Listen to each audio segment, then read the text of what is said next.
నమస్కారం friends. So నేను పెట్టిన టైటిల్ ప్రకారం ఇది నిన్నను మొన్న ఈ గత 2-3 రోజులలో లేకపోతే వారం రోజులలో ఇది ఒక బెంగళూరులో ఒక సాఫ్ట్వేర్ ఉద్యోగి ఆత్మహత్య చేసుకున్నాడు. ఎందుకు అంటే ఆ యొక్క విడాకులలో ఆమెకు భరణము ప్లస్ జడ్జి తీర్పులు ప్లస్ పిల్లలని చూడకపోవడానికి 50 లక్షలు ఏదో చెప్తున్నారు. సో ఏది ఏమైనా చావడం అనేది ఎవరైనా, అది ఆడపిల్ల అయినా మగపిల్లగాడైనా ఎవరైనా సరే భూమి మీదకి వచ్చిందే బతకడానికి. నువ్వు ఎంతగా పాడుకున్నా ప్రకృతి అనేది తప్పకుండా మనకు ఒక రోజు ఎండ్ ఉంటుంది, ఎంత కాపాడుకున్నా సరే. కాబట్టి నేచర్ తీసుకుపోయేటప్పుడు పోవడం కరెక్ట్. అర్ధాంతరంగా ఆయుష్ని తగ్గించుకోవడం మనంతటా మనము వచ్చింది మరి పుట్టింది ఎందుకు మళ్ళా? ఇఫ్ నువ్వు మధ్యలోనే మన యొక్క జీవితాన్ని ఎండ్ చేసుకోవాలనుకున్నప్పుడు మరి పుట్టడం ఎందుకు? పుట్టినప్పుడే అసలు పుట్టడే అవసరం లేదు, పుట్టినాక సంపుడు కాదు, పుట్టడమే అవసరం లేదు. అర్థమైందా? భూమి మీదకి వచ్చిందే సంతోషంగా బతకడానికి. అర్థమైందా? చదువుకునేది ఉద్యోగం చేసుకొని 4 పైసలు సంపాదించుకొని సంతోషంగా బతకడానికి. పెళ్లి చేసుకునేది ఒకరుంటే కంటే ఇద్దరుంటే ఇంకా సంతోషంగా బతుకుతామని పెళ్లి చేసుకుంటాం. జీవితంలో ఏది చేసినా సంతోషంగా బతకడానికి. బతకడం పెద్ద విషయం కాదు. బతకాలంటే ఏం కావాలి? కూడు గూడు గుడ్డ, అంటే తిండి, తర్వాత నిద్రపోవడానికి ఒక స్థలము, లేక ఉండడానికి ఒక స్థలము, తినడానికి తిండి ఉంటే చాలు. కానీ అవి కాకుండా మిగతా ఏ పని చేసినా సంతోషం కోసమే చేస్తాం. సినిమా చూసినా సరే, తాగినా సరే, దోస్తులతో మాట్లాడినా సరే, లగ్గం చేసుకున్నా సరే, ఏ పని చేసినా సంతోషం కోసమే. 90% మనం చేసే పనులు సంతోషంగా ఉండడానికి, 10% బతకడానికి చేస్తాం. అర్థమైంది? బిచ్చగాళ్ళు కూడా బతుకుతారు రోడ్డు మీద, అది పెద్ద సమస్య కాదు. ఓకే, సో కాబట్టి నువ్వు పెళ్లి చేసుకున్నదే సంతోషంగా బతకడానికి, మరి అట్లాంటిది చచ్చిపోవడం ఎందుకు రా అయ్యా? ఎస్, సమస్య ఉంది, కొంతమంది అబ్యూజ్ చేస్తున్నారు. ఒక్కొక్క మ్యారేజ్ లో ఒక్కొక్క విధంగా ఉంది. ఈ స్త్రీలకి ఒకప్పటితో పోలిస్తే ఇప్పుడు ఫ్రీడమ్ ఎక్కువ ఇచ్చారు కాబట్టి చట్టాలు, ఒకప్పుడు స్త్రీలను ఎక్కువ అబ్యూజ్ చేశారు కాబట్టి అత్తగారు అందరూ, సో చట్టాలు స్ట్రిక్ట్ చేయడం వల్ల ఇప్పుడు స్త్రీలు అబ్యూజ్ చేస్తున్నారు. అందరు కాదు, మంచి పురుషులు ఉంటారు, మంచి స్త్రీలు ఉంటారు. మంచి వారి గురించి మనం చర్చనే లేదు. మంచి వారి పర్సంటేజ్ తక్కువ ఉంటుంది, వాళ్ళ గురించి మనం ఇక్కడ చర్చిస్తలేము. ఎందుకంటే the Squeaky wheel gets attention. అంటే కారుకి 4 చక్రాలు ఉంటే 3 చక్రాలు మంచిగా పనిచేసిన దాని గురించి మనం మాట్లాడము. పని చేయని ఒక్క చక్రం గురించే మాట్లాడతాం. ఇన్ని 100 నల్లెంటికలు ఉంటే మాట్లాడడం, ఒక్క తెల్లెంటికి ఉంటే మాట్లాడతాం. Same thing. అందరూ మంచిగున్న మ్యారేజెస్ గురించి మాట్లాడతలేము, మంచిగున్న వాళ్ళ వ్యక్తుల గురించి మాట్లాడతాం, దొంగ గురించి మాట్లాడతాం. ఎక్కడ సమస్య ఉంటే సమస్య గురించి మాట్లాడతాం. సింపుల్. కాబట్టి మంచిగున్న మెజారిటీ వాళ్ళ గురించి మనం మాట్లాడతలేం. Okay, abuser is abuser. Abuser కి రంగు, కులము, మతము, తర్వాత జెండరు ఉండదు. Abuser is abuser. అబ్యూజర్ అంటే ఒక వ్యక్తిని అన్ని రకాలుగా బాధ పెట్టి వాళ్ళ యొక్క పైశాచిక ఆనందం మొదటోళ్ళని అబ్యూజర్ అంటారు. అది స్త్రీ కావచ్చు, పురుషుడు కావచ్చు. ఓకే, అర్థమైందా? సో కాబట్టి నేను ఏమంటున్నా అంటే ఇప్పుడు కొద్ది మంది స్త్రీలు, అందరు స్త్రీలు కాదు, కొద్ది మంది స్త్రీలు ఈ అబ్యూజ్ చేసే మెంటాలిటీ ఎక్కువైంది. అది ఎవరికీ మంచిది కాదు. ఓకే, ఆ స్త్రీ పురుషుని చేసినా, పురుషుడు స్త్రీని అబ్యూజ్ చేసినా, ఎందుకంటే వాళ్ళు పెళ్లి చేసుకున్నదే సంతోషంగా ఇద్దరం కలిసిమెలిసి రెస్ట్ ఆఫ్ ద లైఫ్ బతుకుదామని పెళ్లి చేసుకుంటే సంతోషం. అట్లా కాకుండా వేరే బ్యాడ్ ఇంటెన్షన్ తోటో ఇంకేదన్నా వీళ్ళ దగ్గర ఆస్తులు ఉన్నాయి గుంజుకుందామనో పెళ్లి చేసుకుంటే దానికి ఆ పెళ్లికి అర్థమే లేదు. If you have bad intentions, if you do not love each other, అంటే ఒక 2 వేరు ప్రాంతాల పెరిగి డిఫరెంట్ వ్యక్తులకు డిఫరెంట్ వాతావరణం పెరిగి రెస్ట్ ఆఫ్ ద లైఫ్ మనం ఒకటే విధంగా ఉంటాము అంటే ఒకరి మీద ఒకరికి ఆ ప్రేమ ఉంటది అని అనుకొని నిజంగా ఒకరినొకరు ప్రేమిస్తే అంటే ఎట్లా ఆ ప్రేమ ఎంత ఉండాలంటే, ఇప్పుడు చూడండి, మీరు అబ్జర్వ్ చేయండి. నేను అబద్ధం ఆడితే అంటే నేనేమన్నా దానికి ఎగ్జాగరేట్ చేసి చెప్తే, ఓకే, ఇప్పుడు ఒక మహిళను తీసుకుందాం. ఓకే, ఒక మహిళ తన పిల్లలు ఎన్ని తప్పులు చేసినా వెనకేసుకు వస్తుంది, వాళ్ళని సరిదిద్దే ప్రయత్నం చేస్తుంది తప్ప వాళ్ళని శత్రువు లెక్క చూడదు. తన తల్లిదండ్రులు, తన యొక్క అన్నలు, తమ్ముళ్ళు, తోడబుట్టిన వాళ్ళని ఒక్కరిని శత్రువు లెక్క చూడదు. వాళ్ళు 1000 తప్పులు చేయని అవి సమర్థిస్తుంది, వాళ్ళకి మద్దతు ఇస్తుంది, వాళ్ళని ఆ కష్టాల నుంచి ఎట్లా గట్టెక్కాలో ఆలోచిస్తుంది. కానీ అదే మహిళ తన భర్త దగ్గరకు వచ్చే వరకు భర్త దిక్కున్నటువంటి సిబ్లింగ్స్ అంటే అక్కలు, చెల్లెళ్ళు, తమ్ముళ్ళ దగ్గరకు వచ్చే వరకు, అత్తగారి దగ్గరకు వచ్చే వరకు కంప్లీట్ గా డిఫరెంట్ బిహేవ్ చేస్తుంది. మళ్ళీ భర్త సంపాదిస్తేనే బతుకుతుంది ఈమె. మళ్ళీ భర్త ఆస్తులు నా ఆస్తులు అంటది. వాళ్ళు రెస్ట్ ఆఫ్ ద లైఫ్ కష్టపడి సంపాదించినవి నాయ అంటది. భర్తతో వచ్చిన పిల్లలు కావాలి, కానీ భర్త వద్దు, భర్త సంబంధించిన వద్దు. భర్త లేకపోతే నీకు పిల్లలు ఎక్కడి నుంచి వచ్చారు? వాళ్ళు కష్టపడి తల్లిదండ్రులు చదివిపోతే నీకు వాళ్ళు సంపాదించిన ఆస్తులకు నీకేం హక్కు ఉంది? బట్ ఎందుకంటే నేను బాగా ఆలోచించిన కాడికి, నాకు అర్థమైన కాడికి ఏంటంటే అక్కడ రక్త సంబంధం లేదు.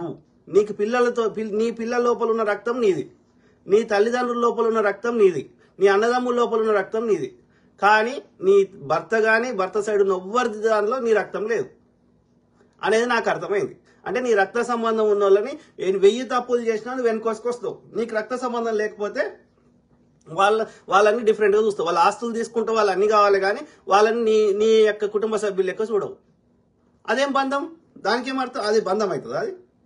అందుకే నేనేమంటున్నా అంటే వెనకట సొసైటీకి రిస్ట్రిక్షన్స్ ఉండడం వల్ల ఆ మహిళకి నచ్చినా నచ్చకపోయినా ఏది అణిగి ఉన్నది. కానీ ఇప్పుడు ఆ పరిస్థితి లేదు కాబట్టి ఇప్పుడు ఎవరు పెద్దవాళ్ళో ఎవరు చిన్నవాళ్ళో ఎవరికి వాళ్ళే పెద్దవాళ్ళు అయిపోయారు కాబట్టి ఒకటి చెప్తే వినే పరిస్థితులు ఎవరు లేరు. కాబట్టి నేనేమంటున్నా అంటే నిజంగా ఒక ఇద్దరు వ్యక్తులకి నిజంగా ఒకరి మీద ఒకరికి ప్రేమ ఉంటే, ఒకరికి దెబ్బ తగిలితే ఇంకోరిని కళ్ళకి నీళ్ళు వచ్చేంత ఆ ఆప్యాయత, ఆ ప్రేమ, అనురాగం ఉంటే అప్పుడే దానికి పెళ్లికి దాకా పోండి. తొందరపడి పెళ్లిళ్ళు చేసుకోవద్దు. ఎందుకంటే ఎన్ని రకాల మోసాలు చేస్తున్నారో మనం డే టు డే చూస్తున్నాం. ఓకే, కొన్ని కేసులలో మహిళలు బాధపడుతున్నారు, కొన్ని కేసులలో పురుషులు బాధపడుతున్నారు. కాబట్టి when there is no true love, don't go for marriage. ఎందుకంటే అర్థమైందా? ఇంకోటి ఏం చేస్తారంటే ఇప్పుడు లవ్ చేసుకుంటున్నాం, 7 ఏళ్ళు లవ్ చేసుకుంటున్నాం, 10 ఏళ్ళు లవ్ చేసుకుంటున్నాం. 10 ఏళ్ళు లవ్ చేసుకున్నప్పుడు ఒక్క సమస్య రాదు. లగ్గం చేసుకుని ఏడాది కాగానే 2 పిల్లలు పుట్టగానే అన్ని సమస్యలు వస్తాయి. ఎట్లా వస్తాయి? ఆ 10 ఏళ్ళు చేసుకున్న లవ్ ఏడాది వచ్చిందిరా. నా క్లోజ్ ఫ్రెండ్ వాడు 10వ తరగతిలో ఇంట్లో చెప్పకుండా ఏది ఆ పిల్లతోటి అంటే వాడిని హాస్టల్లో వేస్తే హాస్టల్కి వెళ్ళి సేమ్ ఊరికి వచ్చి కానీ తల్లిదండ్రులు కలవాడు. ఏది ఫ్రెండ్ వాళ్ళ ఇంట్లో ఉండి ఆ పిల్లతో 3 రోజులు గడిపి పోతాడు సేమ్ ఊరికి వచ్చి. అట్లా ఎన్నోసార్లు ఎన్ని దెబ్బలు తింటాడు. వద్దురా చదువుకుంటున్నావు, ఇంకా చదువుకుంటున్నావు, ఇప్పుడే ఎందుకురా పెళ్లి అంటే వినాడు, కొట్లాడతాడు, వేరే కులం అంటాడు. అన్ని చేసినాడు, 2 పిల్లలు పుట్టి ఇప్పుడు ఇల్లంతా వాళ్ళ కొడతాడు. మరి ఏడిపోయిందిరా లవ్? చెప్పండి. అంత లవ్ చేసింది ఇప్పుడు ఎడగా వచ్చిందా లవ్? అందుకే నేను ఏమంటున్నా అంటే లవ్ చేసినప్పుడు ఏం చేస్తాడు అమ్మాయి కానీ అబ్బాయి కానీ వాళ్ళ యొక్క మంచి సైడే చూపెడతారు, వాళ్ళ యొక్క బ్యాడ్ సైడ్ చూపెట్టరు. పార్కులలో పోతారు, సినిమాలకు పోతారు, ముద్దులు పెట్టుకుంటారు, చేయి పట్టుకొని తిరుగుతారు. గింతే ఉంటుంది తప్ప కష్టం ఏందో వాళ్ళు షేర్ చేసుకుంటారా? పెళ్ళి అయినాక ఎట్లా కలిసి ఉంటారో అది పెళ్లి కాకముందు ఆ లవ్ చేసినప్పుడు చేస్తారా? బాధ్యతలు తీసుకుంటారా? ఒకరి ఖర్చులు వీడు పెడతాడు, ఆమె ఏదో కేకులు బీకులు గింతే తప్ప, గిడికో తప్ప రియల్ లైఫ్ లో ఉండే బతుకులు పెళ్లికి ముందు జరిగాయి కదా. అంటే వీడి యొక్క బ్యాడ్ సైడ్ తెలియదు ఆమెకి, ఆమె సైడ్ యొక్క కష్టం వచ్చినప్పుడు ఆమె ఎట్లా రియాక్ట్ అవుతుంది ఇదని తెలియదు. తెలియనప్పుడు ఏమవుతుంది? పెళ్ళి అయినాక ద అదర్ సైడ్ ఇద్దరు ఒకరిదొకరు చూసుకునే వరకు నచ్చినప్పుడు విడిపోతారు. కాబట్టి నేనేమంటున్నా అంటే తొందరపడి పెళ్లి చేసుకోవద్దు. ఒకరి గురించి ఒకరు సంపూర్ణంగా తెలుసుకోవాలి, వాళ్ళ ఫ్యామిలీ బ్యాక్గ్రౌండ్ తెలుసుకోవాలి. Marriage is between not 2 people. ఎందుకంటే మనం అడవిలో పోయి బతికితే 2 మనుషులు చాలు, కానీ సమాజంలో బతికినప్పుడు సమాజానికి అందరికీ మనం చేసే పని నచ్చాలి. పెళ్లి అనేది 2 కుటుంబాల మధ్యలో జరుగుతుంది. అర్థమైందా? 2 కుటుంబాలకి ఇరుదిక్కులా నచ్చాలి. నచ్చినప్పుడే అది హార్మోనియస్ గా ఉంటది. లేకపోతే వాళ్ళు ఇబ్బంది పెడతారు, వీళ్ళు ఇబ్బంది పెడతారు, సమాజం ఇబ్బంది పెడుతుంది. ఈ సమాజాన్ని కాదని ఈ సమాజంలో బతకడం అంత ఈజీ కాదు. కాబట్టి ఓవరాల్ స్టోరీ ఏం చెప్తున్నా అంటే న్యాచురల్ గా ఉండాలి, యాక్టింగ్ చేయకూడదు. అమ్మాయి కానీ అబ్బాయి కానీ ఎగ్జాగరేట్ పోయి యాక్టింగ్ చేయకూడదు. ప్లస్ సహజీవనం చేసినా తప్పు లేదు. ఎందుకంటే ఒకరి గురించి ఒకరికి పూర్తి అవగాహన వస్తుంది. వచ్చిన తర్వాత ఒక 5 ఏళ్ళు సహజీవనం చేసి వాళ్ళకి still they are comfortable to each other అంటే ఆ తర్వాత దాన్ని రెస్ట్ ఆఫ్ ద లైఫ్ కి చట్టపరంగా మ్యారేజ్ కి సహజీవనానికి తేడా అయింది ఒకటే, చట్టబద్ధత కల్పించడం. అర్థమైందా? Marriage is nothing but license తీసుకోవడం గవర్నమెంట్ దగ్గర నుంచి, అంతకుమించి ఏం లేదు. అదర్వైజ్ ఇట్స్ ఈక్వల్ టు సహజీవనం. అర్థమైందా? కాబట్టి నేనేమంటున్నా అంటే సహజీవనం చేసి ఒకరి రియల్ లైఫ్ లో పెళ్ళైనాక ఎట్లుంటారో అదే విధంగా ఉంటే, బాధ్యతలు తీసుకుంటే, ఎవ్రీథింగ్ అట్లా ఉన్నావనుకో, still they are comfortable to each other, then go for marriage. Otherwise breakup. Simple. విడిపోవడము బ్రేకప్ కావడం తప్పు కాదు. చెప్పులు కొనుక్కుంటాం, బట్టలు కొనుక్కుంటాం, మనం ఆ స్టోర్లు ఉన్నప్పుడు పడతాయని కొనుక్కుంటాం. ఆయన ఇంటికి వచ్చే వరకు అవి 4 రోజులు వేసుకున్నాక పడతలేవు. ఏం చేద్దాం? పెద్ద సైజ్ అయితేనేమో నడవరాదు, చిన్న సైజ్ అయితేనేమో రక్తం వస్తుంది, కాలు కరిసిపోయిన రక్తం వస్తుంది.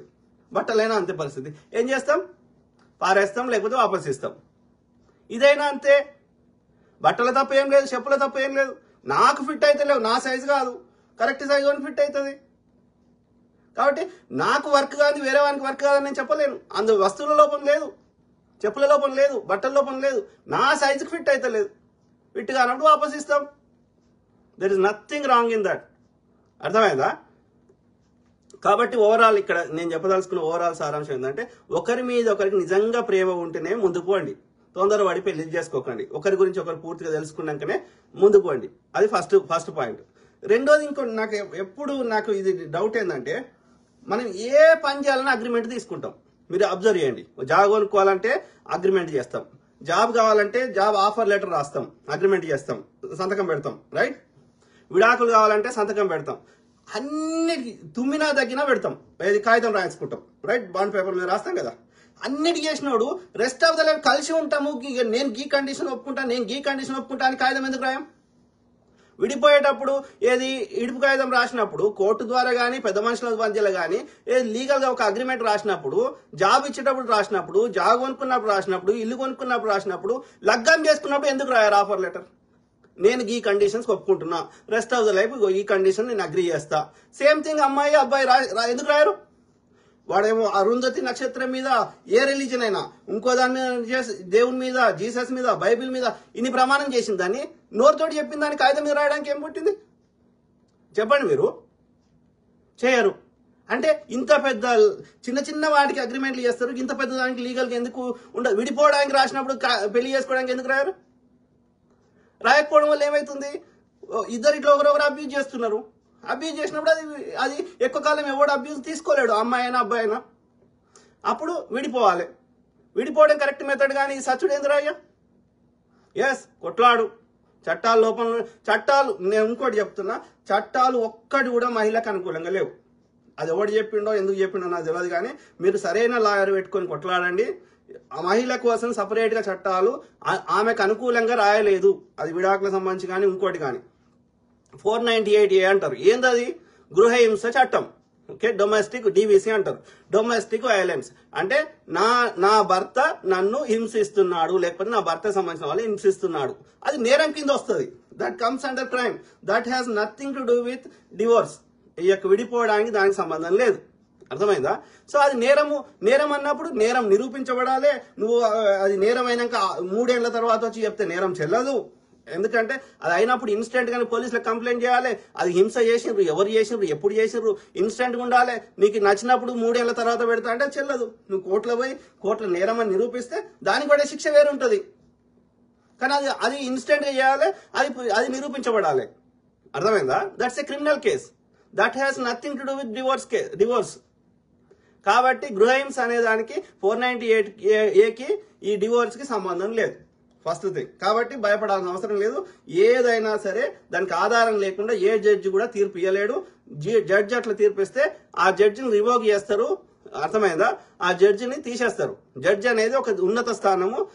వాళ్ళు ఎట్లా పడితే అట్లా తీర్పు ఇవ్వడానికి, ఆధారం లేకుండా పక్షపాతంగా తీర్పు ఇవ్వడానికి జడ్జికి అధికారం లేదు. అర్థమైందా? రాను ఈ క్రిమినల్ కేసులలో జడ్జి కూడా ఇయ్యారు. అమెరికాలో అయితే, ఇండియాలో ఇస్తారేమో కానీ బెంచ్ ఉంటుంది, 3-4 ఉంటారు. కానీ అమెరికాలో అది కూడా ఉండదు. జ్యూరీ అంటారు. జ్యూరీ అంటే ఒక 12 మంది అట్లా మనలాంటి వాళ్ళని, నీలాంటి నాలాంటి సామాన్యులని వాళ్ళని ట్రయల్కి పిలుస్తారు. ట్రయల్ అంటే ఇరువాదనలు వింటారు. విన్నాక నీలాంటి నాలాంటి సామాన్యులు తీర్పిస్తారు. జడ్జి వాడు. అర్థమైందా?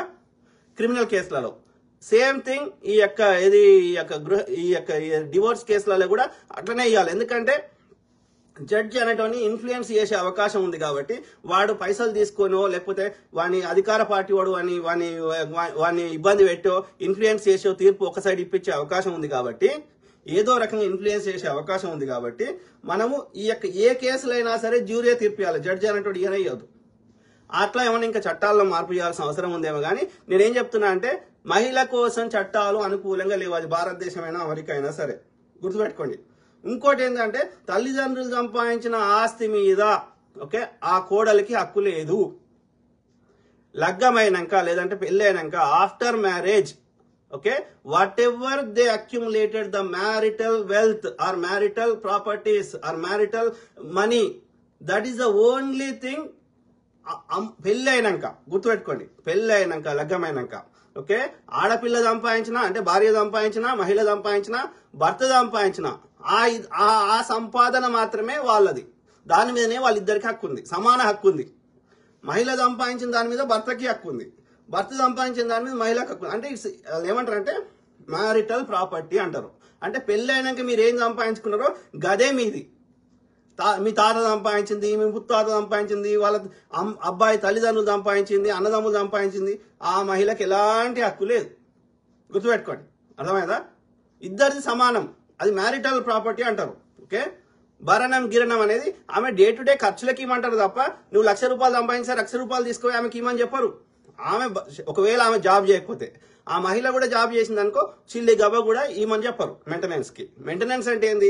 ఆమె కూడా బతకాలి కాబట్టి, ఆమెకు చదువు లేదు కాబట్టి, ఆమె సంపాదించే శక్తి లేదు కాబట్టి ఆమెకు డే టు డే ఖర్చులు వెళ్ళడానికి 5,000 10,000 ఎంతనో ఇప్పిస్తుంది కోర్టు.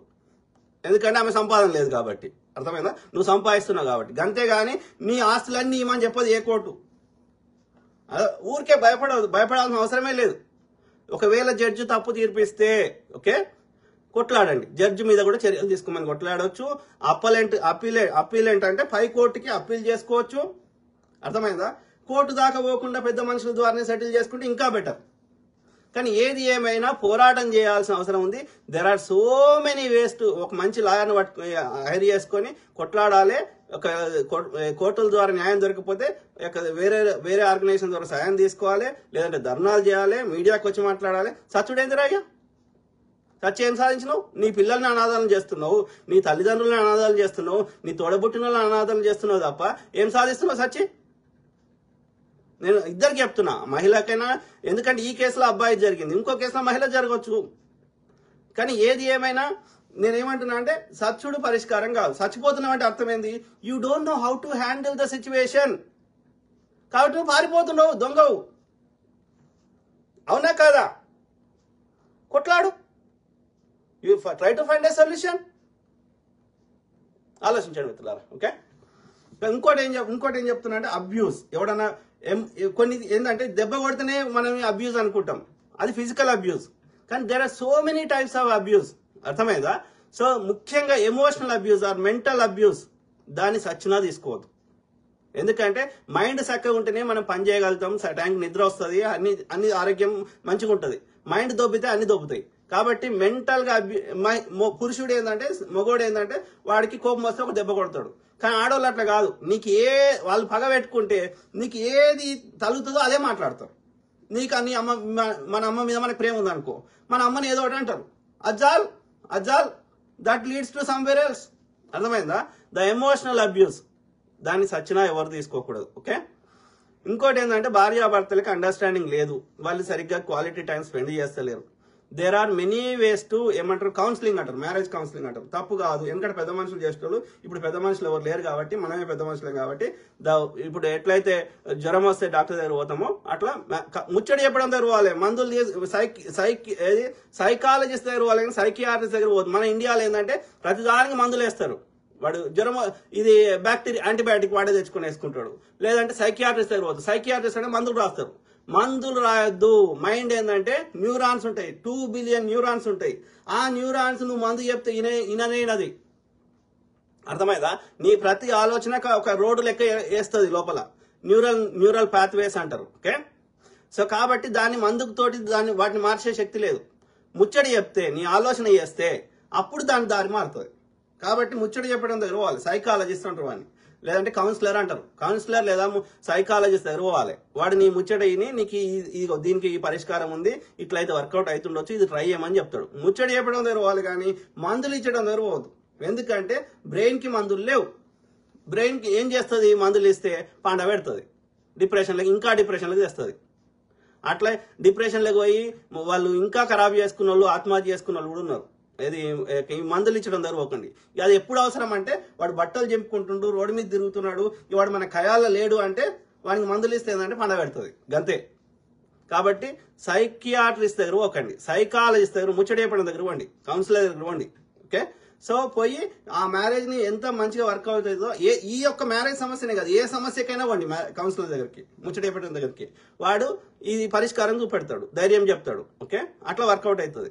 సో ఇక ఎన్ని ప్రయత్నాలు చేసినా వాళ్ళిద్దరు భార్యాభర్తలు అన్యోన్యంగా ఉండలేకపోతున్నారు, ఒకరి మీద ఒకరికి ప్రేమ చచ్చిపోయింది అన్నప్పుడు చక్కగా విడిపోండి.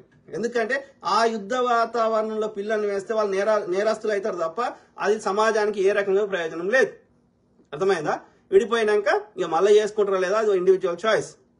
కానీ యుద్ధ వాతావరణంలో పిల్లలు పెంచాల్సిన అవసరం లేదు. శతవిధాల ప్రయత్నం చేసి ఏది కలిసి ఉండడానికి, ఒకరినొకరు అండర్స్టాండింగ్ చేసుకోవడానికి శతవిధాలు, ఒకరి మీద ఒకరికి ఇంకా ప్రేమ ఉంటే, ఇక ఆ ప్రేమ అడుగంటిపోతే ఇక చచ్చిపోతే అది కలిసి ఉండాల్సిన అవసరం లేదు. ఒకరి మీద ఒకరికి ప్రేమ పూర్తిగా చచ్చిపోయింది అనుకో కలిసి ఉండాల్సిన అవసరం లేదు.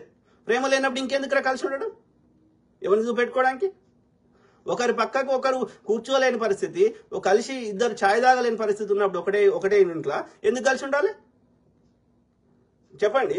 పెళ్లి చేసుకోక ముందు ఒంటరిగా లేమా? నువ్వు కంఫర్టబుల్ గా you enjoy good or bad with your partner. ఆ సిచ్యువేషన్ లేనప్పుడు ఎందుకు కలిసి ఉండాలి? ఆలోచించండి మిత్రులారా. ఓకే, అరే it's not good. Okay, and never take the abuse. చట్టాలు ఏ చట్టం కూడా మహిళల కోసం అనుకూలంగా రాయలే. ఓకే, అది ఎవడని చెప్తే తప్పు చెప్తుండు. అన్ని రిలీజియన్స్ అట్లే ఉంది, ఒక రిలీజియన్ అని కాదు. ఏమంటున్నావు బ్రదర్? తెలంగాణ శ్యామ్ పగడిపల్లి. అమిత్ షా ఖబర్దార్, పార్లమెంట్ సాక్షిగా విశ్వ మేధావి, భారత రాజ్యాంగ నిర్మాతను అవమానించావు. 140 కోట్ల మంది భారతీయులకు తండ్రి లాంటి వాడు ఆ మహనీయుడు. ఒక్క మాటలో చెప్పాలంటే ఛాయ్ అమ్మే నీ పనికి మాలిన మోడీ ప్రధానమంత్రి అయ్యాడంటే కారణం అంబేద్కర్ గారే అని చెప్పుకున్నాడు అతను. మరి నీ మోడీని కూడా అలాగే అవమానిస్తావా? మీరు పొద్దున లేస్తే ఏ వేదిక ఎక్కినా రామ్ రామ్ రామ్ అంటారు. ఆ దేవుడు రాముణ్ణి కూడా అలానే అవమానిస్తావా? నీవు చెప్పిందే నిజమైతే భగవంతుని స్మరించుకుంటే మోక్షం దొరుకుతుంది అన్నావు కదా. నువ్వు చెప్పే దేవుణ్ణి మొక్కుదామని గుడిలోకి పోయినప్పుడు శూద్రులైన మమ్మల్ని గుడిలోకి రానివ్వలేదు మీ దేవుడు. అసలు శూద్రులకు దేవుడే లేడు. ఉంటే చూపించు. దేవుళ్ళలో ఏ శూద్ర దేవుడున్నాడు? నువ్వు చెప్పినట్టు స్మరించుకుంటాను. ఈ దేశంలో అసలు మనిషిలాగానే చూడని మమ్మల్ని ఆకాశమంత ఎత్తున నిలబెట్టిన నా తండ్రి, మనిషి రూపం ఎత్తి వచ్చిన తండ్రి మాకు దేవుడే. అటువంటి మా దేవుణ్ణి అవమానించావు. ఈ దేశ మనిషివి కాదు, నువ్వు పక్కా విదేశీ వాడివే. అందుకే మీ భారతీయ జనతా పార్టీ అవకాశం దొరికినప్పుడల్లా విషం చిమ్ముతూనే ఉంటుంది. ఖబర్దార్, నువ్వు ముక్కు నేలకు రాసి క్షమాపణ చెప్పలేదనుకో దేశవ్యాప్తంగా ఉన్న నీ బీజేపీ ఆఫీసు కార్యాలయాలు ముట్టడిస్తాం. హైదరాబాద్ లో ఉన్న నీ ఆఫీసు ఒకసారి చూసిపోదామని వచ్చిన, కానీ ఒక్క బీజేపీ నాయకుడు కూడా అక్కడ లేడు. నేను కూడా వస్తున్నా అని తెలుసుకొని పారిపోయారేమో. మీ ఆఫీస్ నుండి నువ్వు గనక క్షమాపణ చెప్పలేదనుకో గుజరాత్ లో ఉన్న నీ ఇంటికి వచ్చి క్షమాపణ చెప్పిస్తా. ఎంత బలుపు నీకు! అంబేద్కర్ను అవమానించావు, భారత రాజ్యాంగాన్ని అవమానించావు, కళ్ళు పోతాయి నీకు. నీవు క్షమాపణ చెప్పకపోతే హైదరాబాద్ లో ఉన్న నీ బీజేపీ ఆఫీసును, శ్యామాప్రసాద్ ముఖర్జీ భవనాన్ని 100,000 బహుజన బిడ్డలతో ముట్టడిస్తాం. నీవు హోంమంత్రి అయితే కావచ్చు, ఎన్కౌంటర్ చేస్తా అంటే చేసుకో, కానీ నీ వెనుకనే పడతాం. ఇది తెలంగాణ శ్యామ్ ఒక్కడి మాట కాదు, భారతీయులందరి తరఫున నేను అడుగుతున్న మాట. Correct brother Shyam. ఇది నేను చాలాసార్లు చెప్పిన సింపుల్గా ఇది వాళ్ళ మనుధర్మ శాస్త్రం చదవండి, లేకపోతే బాపనోడు గుళ్ళ చెప్పే మంత్రాలు వినండి. బాపనోడు పైన ఉండాలి, గదే వాడి సూత్రం అదే. నువ్వు ఎప్పుడైనా చూడండి, ఇంతమంది కొట్లాడారు స్వతంత్రం గురించి, ఒక్కని పేరు మాట్లాడరు. అదే ఝాన్సీ లక్ష్మీబాయి మాట్లాడతారు. ఝాన్సీ లక్ష్మీబాయి ఎవరు? మరాఠా పేష్వాలు ఎవరు? బాజీరావు ఎవరు? వాళ్ళ మీదనే సినిమాలు వస్తాయి. మీరు చూడండి. మంగల్ పాండే ఎవరు? మంగల్ పాండేతో పాటు మిగతా సైనికులు కొట్లాడలే. ఝాన్సీ లక్ష్మీబాయి ఒక్కరే కొట్లాడిరా? మీరు ఝాన్సీకి పోదాం పదా. ఆమె పక్కకి ఆమె సైన్యాధ్యక్షుడు ఎవరు? ముస్లిం మీర్ బక్షి అంటే ఆయన. ఎవరైనా మాట్లాడతారా? మీర్ బక్షి మీద సినిమా తీయగలుగుతారా? ఆమెను కాపాడడానికి మారువేషంలో ఒక దళిత స్త్రీ, ఆమె పేరు జజ్జరీబాయి, ఓకే, ఆమె తన ప్రాణాలు అర్పించింది. ఎవరైనా మాట్లాడతారా? ఆమె మీద సినిమా తీస్తారా? చెప్పండి. మంగల్ పాండే ఒక్కడే కొట్లాడిండా? మంగల్ పాండే తోటి ఇంకొకరు కొట్లాడలేదా? మీరు అట్లా ఎవరైనా తీయండి. ఎవరి మీద వస్తున్నాయి సినిమాలు? అంత బాగున్నోళ్ళే. మరి మిగతా వాళ్ళు ఎంత పోరాటం చేసినా వాళ్ళ మీద సినిమాలు రావే. ఇక్కడ ఒక సిస్టమేటిక్గా ఏది మనకి అనగదొక్కబడుతుంది. అది వాడు రాసుకున్నాడు పుస్తకం. అట్లా కొట్లాడిన దాంట్లో వాడే ఉండాలి. ఓకే, ఎక్కడ పోయినా వానికే పేరు రావాలి, వాని దగ్గర డబ్బులు ఉండాలి. సింపుల్ కాన్సెప్ట్ ఈ బాపన ఉంది. ఓకే, వాడు పుస్తకమే అట్లా రాసుకున్నాడు. వాడు రాజ్యాంగమే అది. మన ధర్మశాస్త్రం అంటే ఏంది? ఇట్స్ ఈక్వల్ టు రాజ్యాంగం. శాసనాలు ఉన్నాయి, అలా చట్టాలు ఉన్నాయి. ఈ తప్పు చేస్తే ఈ శిక్ష. భారత రాజ్యాంగంలో అవే ఉన్నాయి. అందరూ ఇది పాటించాలి. అంటే అది బాపనోడు రాసుకున్న శాస్త్రం. మీరు చదవండి, మన ధర్మశాస్త్రాన్ని చదవండి. ఏముంటది? శూద్రుడు కింద కూర్చోవాలి, వాడు బాపనోడి పక్కకు కూర్చుంటే ఈ శిక్ష. ఓకే, గోడ కూర్చి వేయాలి. గింతే. మనం అట్లా అంటలేం. భారత రాజ్యాంగం ఏం చెప్తుంది? అందరం సమానం అని చెప్తుంది. సమానం అంటే వాడిని నచ్చట్లేదు. కాబట్టి వాడి ఒక కుక్కని చంపితే ఏమవుతుంది? మంచి కుక్క అనుకో, మంచి మనిషి అనుకో, మంచిది అనుకో, మనం రియాక్ట్ అవుతాం. ఫస్ట్ ఏం చేయాలంట? వాని ధర్మశాస్త్రం ఫస్ట్ ఇది ఎర్రి కుక్క అని చేయాలంట. పిచ్చి కుక్క అందరిని కలుస్తుంది, ఇది కరిస్తే ఆయన పిచ్చిలేస్తుంది అని చెప్పి అందరి దగ్గర ప్రచారం చేయాలంట. అంటే వాళ్ళని డిఫేమ్ చేయాలి. అది రాహుల్ గాంధీ పప్పు అంటారు, అంబేద్కర్ గారిని ఇంకోటి అంటారు, మహాత్మా గాంధీని ఇంకోటి అంటారు, వాళ్ళని నెహ్రూ గారిని ఇంకోటి అంటారు. అంటే మొత్తం మీద అది పిచ్చి కుక్క అని ముద్ర వేయాలి. పిచ్చి కుక్కని చంపితే ఎవడు రియాక్ట్ కాడు? అది చేస్తున్నారు. అంటే అంబేద్కర్ గారిని అంటుండు అంటే అది అంబేద్కర్ గారిని అంటలేరు. అంబేద్కర్ గారు ఎవరికి రిప్రజెంటేటివ్? అంబేద్కర్ గారిని మనం ఎందుకు గౌరవిస్తున్నాం? ఆయన రాజ్యాంగం ఒకటే రాసినందుకు కాదు, ఆయన కొట్లాడడం వల్ల, ఆ పూనా ఒడంబడిక చేయడం ద్వారా ఇవాళ రాజ్యాంగంలో ఏది మనకి ఒక రిజర్వేషన్ అనే సిస్టమ్ వచ్చింది, అందరం సమానం అనేది వచ్చింది. ప్లస్ ఆయన సొంతంగా రీసెర్చ్ చేసిన ఆయన సొంత ఆలోచనలు ఎన్నో ముఖ్యంగా వివక్షకు సంబంధించిన ఎన్నో మనం చట్టం చేసినాం భారత రాజ్యాంగంలో. అంటే ఇవాళ శూద్రుడు లేకపోతే దళితుడు కానీ ఎస్సీ ఎస్టీలు కానీ ఈ మాత్రం ఊపిరి పీల్చుకోగలుగుతున్నట్టే కారణం డెఫినెట్లీ అంబేద్కర్ గారే. అది నచ్చట్లేదు ఈ బ్రాహ్మణుడికి. దాంతోపాటు కాంగ్రెస్ పార్టీ ఏమంటుంది, మిగతా ఇండియా కూటమి విపక్షాలు ఏమంటున్నాయి? ఈ 50% క్యాప్ తీసేస్తామంటున్నాయి. ఓకే, జనాభా ఎట్లుందో ఆ రకంగానే అందరికీ ఎవరి వాటా వాళ్ళకి ఇద్దామంటుంది. అది నచ్చట్లేదు బాపనోనికి. ఇక క్యాప్ తెచ్చి పెడుతున్నాడు. ఎందుకని? ఆ 50% అంటే మిగతా 50% మొత్తం బాపనోడే ఉంటాడు అన్నట్టు. అర్థమైందా? జనరల్ కేటగిరీ అంటాడు, అందరికి పోటీ అంటాడు, కానీ మనం రానియడు వాడు. ఎందుకంటే సెలెక్ట్ చేసేవాడు వాడే ఉంటాడు, తీర్పులు ఇచ్చేటోడు వాడే ఉంటాడు, అన్ని వాడే ఉంటాడు. ఈ బ్రాహ్మణ ఆధిపత్యం నడుస్తున్నది. అది చెల్లదు. వెనకడ మన తాత ముత్తాతలు పాపం వీంతడు కొట్లాడలేక, వీడు పెట్టే బాధలు భరించలేక వాళ్ళు చచ్చిపోయారు. కానీ మనం అట్లా చేయకూడదు. అయిపోయింది. ఓకే, నీకెంత తెలివి పెట్టిండో అంత పెట్టిండు. మనం ఎప్పుడైతే శూద్రుడు గుళ్ళె పూజారి అవుతాడో అప్పుడే కొంచెం వివక్ష తగ్గే అవకాశం ఉంది. లేకపోతే ఈ హిందూ సమాజంలో వివక్ష పోదు. తమిళనాడు లాగా శూద్రుడు పూజారి కావాలి. అప్పుడు ఏమవుతుంది? మనం ఆ మంత్రాలను మార్చగలుగుతాం, కొత్త మంత్రాలు పెడతాం, సమానత్వాన్ని బోధించే మంత్రాలు చెప్తాం గుళ్ళే. ఓకే, ప్లస్ అందరం అప్పుడు కొంచెం మార్పు జరుగుతుంది హిందూ మతంలో. బ్రాహ్మణుడు పూజారి ఉన్నంతసేపు హిందూ మతంలో సమానత్వం రాదు. హిందూ మతాన్ని కంప్లీట్గా డిస్క్రిషనరీ పవర్తో, ఎందుకంటే మెజారిటీ ప్రజలు అంత మేధావులు కాదు. ఓకే, అంటే వాళ్ళ డే టు డే మేధావులని కూడా అనం నేను, ఎందుకంటే వాళ్ళ డే టు డే పనులలో వాళ్ళు బిజీ ఉంటారు. వాళ్ళకి అంత టైం ఉండదు, వాళ్ళకంత దీర్ఘంగా ఆలోచించే శక్తి ఉండదు.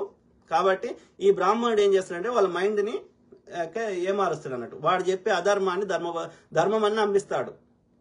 అప్పుడు మనకు ఆలోచన రాదు, అరే నేనెందుకు గర్భగుడిలోకి రావద్దు, నేనెందుకు పూజారి కావద్దు అన్న ఆలోచనే వీనికి రానియాడు వాడు. అర్థమైందా? కాబట్టి మనలాంటి వాళ్ళము శూద్రుడు పూజారి అయ్యేదాకా కొట్లాడాలి. అప్పుడు కొంచెం ఏమైనా మార్పు జరుగుతుందేమో. Okay, definitely brother, we should appreciate Ambedkar garu for his contribution. ఆయన యొక్క మేధావి, ఆయన చేసిన కాంట్రిబ్యూషన్ మనం ఆల్వేస్ వి అప్రిషియేట్. ఓకే, ఎందుకంటే ఇదే రాజ్యాంగాన్ని రాసుకోవడానికి పాకిస్తాన్కి 30 ఏళ్ళు పట్టింది. ఓకే, ఆ రాజ్యాంగ రచనా కమిటీలో 11 మంది సభ్యులు ఉన్న మిగతా 10 మంది వేరు కారణాల చేత వాళ్ళు అందులో ఇన్వాల్వ్ కాలేకపోయారు. సో ఆయన నెత్తి మీద వేసుకొని, ఆయన ఆరోగ్యాన్ని పాడు చేసుకొని రాత్రింబవళ్ళు మెలుకో ఉండి దాన్ని సక్సెస్ఫుల్గా చేసినందుకు అప్పుడున్నటువంటి రాజ్యాంగ రచనా కమిటీ ఆ సభ్యులు అందరూ అప్రిషియేట్ చేశారు. ఇది వాస్తవం. ఓకే, ఆయన ఇది మొత్తం నెత్తి మీద వేసుకోకపోతే మనకు కూడా 30 ఏళ్ళు పట్టేది. డెఫినెట్లీ. ప్లస్ ఇంకోటి ఏంటంటే ఆయన సొంత ఆలోచనలు చాలా వరకు చట్టాలుగా చేపడ్డాయి. ఇలా సత్యమేవ జయతే, లేకపోతే ఆ యొక్క ఎద్దు, ఆ బుద్ధిజం సంబంధించిన కొన్ని ఎక్కడి? డెఫినెట్లీ బాబాసాహెబ్ అంబేద్కర్ గారి సొంత ఆలోచనలే. అర్థమైందా? వాళ్ళకి ఏం పుడుతుందో ఏమో నాకు అర్థం కాదు. అరే ఏం చేసుకుంటారా? మమ్మల్ని ఇంత ఇబ్బంది పెట్టిర్రు, ఇన్ని మా దగ్గర ఉన్న పైసలు తీసుకొని గుళ్ళ దాచిపెట్టుకున్నావు, ఏం చేసుకున్నావు? చచ్చిపోలే? ఇలా ముక్కిపోతున్నాయి. పద్మనాభ స్వామి ఆలయంలో ఇలా లక్షల కోట్లు ముక్కిపోతున్నాయి.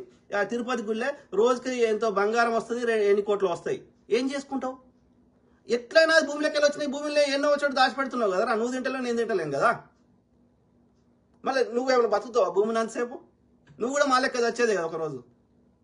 వానికి అర్థం కాదు. ఓకే, వానికి ఒక సైకో. నేనేమంటా, ఈ అందరు బాపనలు అంటలేను, ఈ యొక్క ఆధిపత్యం చేసేటువంటి పిచ్చి బాపనలను తిడుతున్నా. ఓకే, వాళ్ళకు ఒక సైకో మెంటాలిటీ. వాడు తిన్నాడు, పక్కవాడు తినడు. ఓకే, పిచ్చి నా కొడుకు. అదే నేను అది చూసిన. నిన్న ఒక పిల్లగాడు ఏదో బెంగళూరులో ఆత్మహత్య చేసుకున్నాడు కదా. సో సాఫ్ట్వేర్ ఆయన. సో ఇది ఏంటంటే ఇది ట్రెండ్ అయిపోయింది. ఇప్పుడు ఈ మధ్య చూస్తున్నాం కదా, చాలా మంది అబ్యూజ్ చేస్తున్నారు. పిల్లలు ఉన్నాక కూడా. ఒక ఆమె మాకు తెలిసిన ఆమెనే. సో అంటే మా ఫ్రెండ్ ఇది తెలిసిన వాళ్ళ దగ్గర నుంచి. సో ఆమె తల్లిగారింటికి పోయింది, రాదిగా. 3 ఏళ్ళు కానీ 5 ఏళ్ళు కానీ పెద్ద మనిషిని పిలిస్తే రాదు. దేనికి రాదు అంటే అర్థమైంది? ఆమెకు ఎవడో ఆఫీస్లో ఎవడో దొరికిండు. కానీ ఆమెంతటా ఆమె విడాకులు తీసుకుంటే ఆమె పైసలు రావు. అందుకని రాదు, ముచ్చట పెట్టది, వీళ్ళని రానియది. ఎవరు వీళ్ళ దగ్గరికి పోతే పోలీసులకు చెప్తుంది. ఇక చూసి 3 ఏళ్ళు 5 ఏళ్ళు చూసి ఆయనతో వీళ్ళే ఒక 20 లక్షలు ఎంతనో ఇచ్చేసి చేతులు దులుపుకొని మళ్ళీ ఇప్పుడు వేరే పెళ్లి చేసుకున్నాడు.